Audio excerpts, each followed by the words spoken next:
This is Randy Bell with the Courier podcast, the place to come for the latest Clinton news.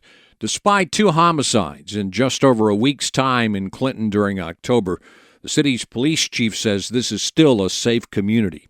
Fort Hayman says both murders resulted from domestic violence relationships, and he says these crimes are almost impossible to prevent, which makes seeking help so vital once relationships begin to turn violent or abusive.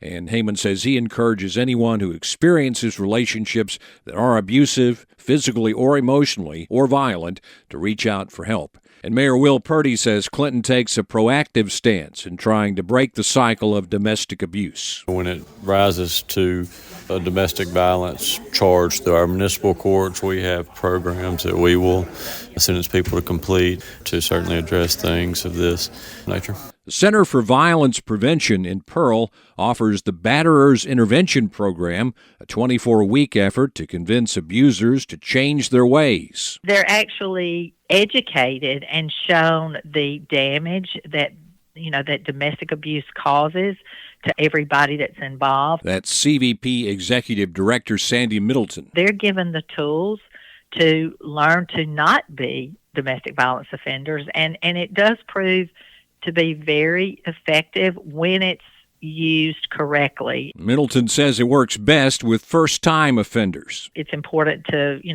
nip it in the bud, as they say. The first time there's a problem, we really need to jump on it and deal with it. BIP uses trained facilitators who encourage participants to take full responsibility for their actions instead of minimizing their behavior, denying that there's a problem, or blaming the victim. The offenders are required to pay the cost of the program.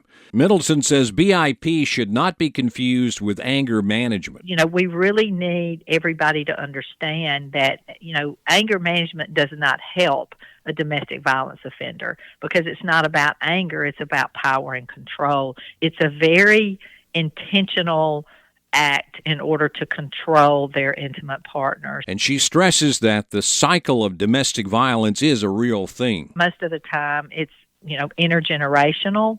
People grow up in homes where domestic violence is present, and so they mirror that, or they do the same thing when they establish their homes. And Middleton points out that domestic violence impacts the whole family. Our children suffer greatly in these homes when mom and dad are fighting and they're hitting each other and things in the home are being destroyed. It really traumatizes our children, and so they need appropriate therapy. CVP has provided a full range of victim services since 1990.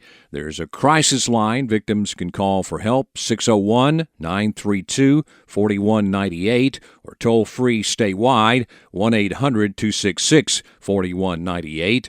A program called The Beacon offers free supportive services to aid in recovery, healing, and justice for the victims of interpersonal violence, including an emergency short-term shelter, safety planning, community resource referral, educational assistance, life skills training, job training, and employment assistance. We also offer legal advocacy. One of the things that victims need in the beginning is a protection order.